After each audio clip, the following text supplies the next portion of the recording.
আপনাদের ফোনের সামনে যদি এইভাবে যদি পুকুরের জ্যান্ত কাতলা মাছের ঝোলের একটা রেসিপি যায় পাতলা, একবার হলেও আপনারা দেখবেন, শরীর ভালো থাকবে আর এক থালা ভাতও উঠে যাবে। বাচ্চা থেকে বড় থেকে সবাই চেটে মুচে খেয়ে নেবে।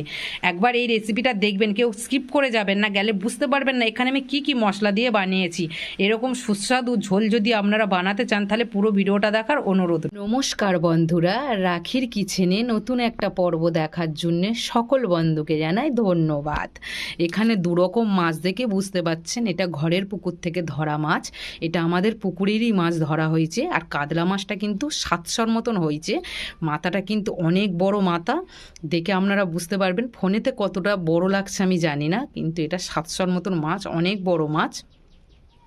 এই মাছ দিয়ে আজকের আমি কচু দিয়ে পাতলা একটা ঝোল বানিয়ে আপনাদের সাথে শেয়ার করব। পুরো ভিডিওটা দেখার অনুরোধ রইল। প্রথমে আমি হলুদ গুঁড়ো ভালো করে একটু মাখিয়ে নেব, হলুদ গুঁড়ো আর লবণ ভালো করে মাখিয়ে নেব। ঘরের পুকুরের মাছের কিন্তু পাতলা ঝোল কিন্তু খুব সুন্দর স্বাদ হয়, খেতে খুব টেস্ট হয়। আর আমাদের এই পুকুরের মাছটা খুব স্বাদ হয়, এত সুন্দর টেস্ট হয় ধারণার বাইরে।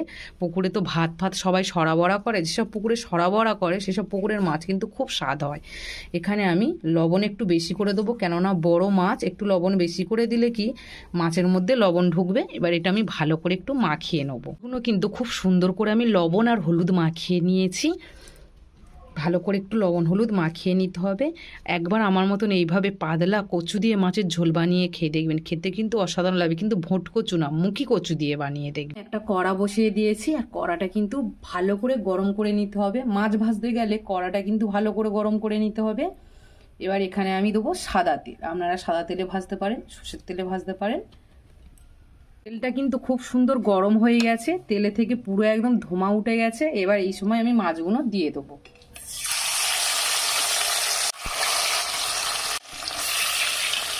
এখানে আমি 3 পিস দিয়ে দিয়েছি। 3 পিস দিয়ে প্রথম আমি ভেজে নেবো। মাছগুলো কিন্তু আমি খুব সুন্দর করে ভেজে নিয়েছি, দেখে বুঝতে পারছেন। জ্যান্ত মাছের ঝোল বানাবো আমি পাতলা করে, তাই এর থেকে বেশি কড়া করে আমি আর ভাজবো না। এবার মাছগুলো তুলে নেবো।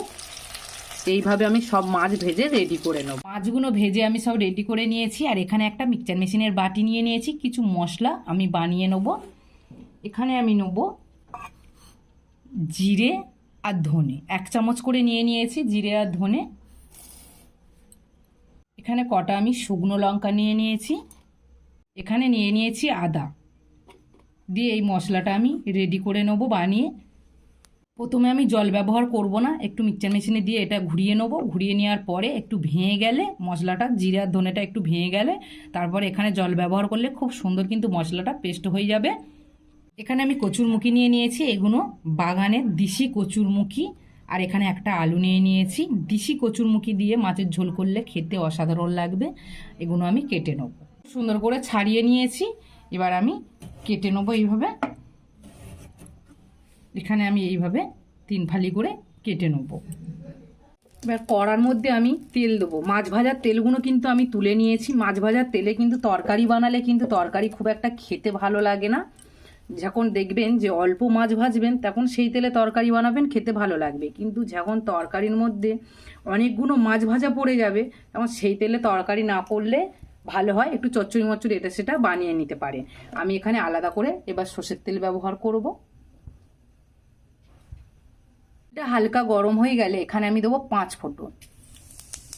মশলাটা খুব সুন্দর ভাজা হয়ে গেলে এখানে আমি আলু আর কচুটা কেটে রেখেছি দিয়ে দেবো। গ্যাসটা জোরে দিয়ে আলু আর কচুটা ভালো করে আমি ভেজে নেবো। এখানে কষতে কষতে এখানে আমি দিয়ে দেবো একটা টমেটো কুচি। এখানে দিয়ে দেবো লবণ। লবণ পরিমাণ মতো দিয়ে দেবো।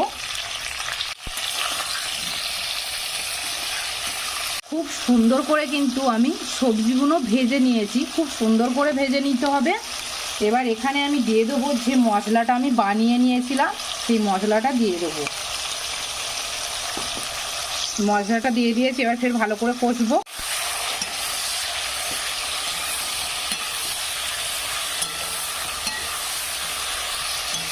খুব সুন্দর করে আমি কষে নিয়েছি, খুব সুন্দর করে কষে নিতে হবে। আর কত সুন্দর একটা সেন্ট উঠছে।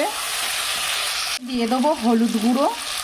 একটুখানি কালার আসার জন্য কাশ্মীরি লঙ্কার গুঁড়ো ব্যবহার করব। আপনারা না চাইলে নাও ব্যবহার করতে পারেন, এটা ঝাল হবে না, একটু কালার আসার জন্য দেয়া।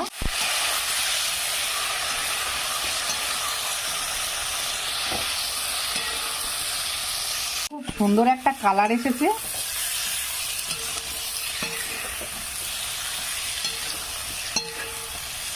এখানে দুটো কাঁচা লঙ্কা দিয়ে দেবো।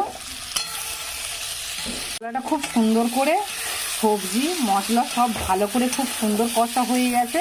এবার এখানে আমি জল দিয়ে দেবো।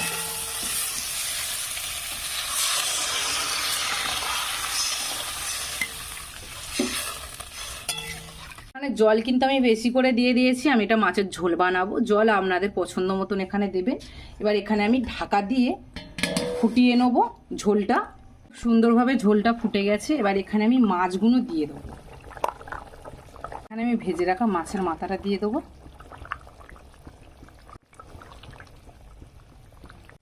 এখানে আমি 3 পিস মাছ দিয়ে দিয়েছি, 3 পিসই মাছ লাগবে। আর এখানে গ্যাসটা কিন্তু আমি নর্মাল করে দেবো, দিয়ে আলু কচু সিদ্ধ করে নেবো ঢাকা দিয়ে। এটা পুরো রেডি। আর এখানে কচুগুলো কত সুন্দর গলে গেছে, একদম গলে একদমই হয়ে গেছে কচুগুলো। মুখি কচু তো, আর ঝোলটা আমি এরকমই রেখেছি। এবার এটা আমি লাবিয়ে নেবো, নিয়ে একটু ঠান্ডা করে নেবো তরকারিটা।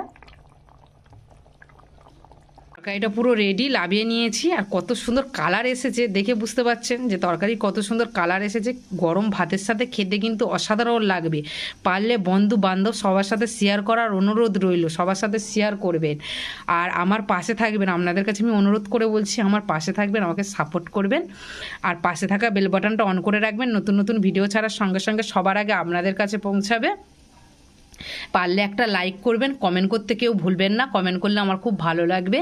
সবাই ভালো থাকবেন, সুস্থ থাকবেন। আর আমার চ্যানেলটাকে পারলে সাবস্ক্রাইব করে নেবেন।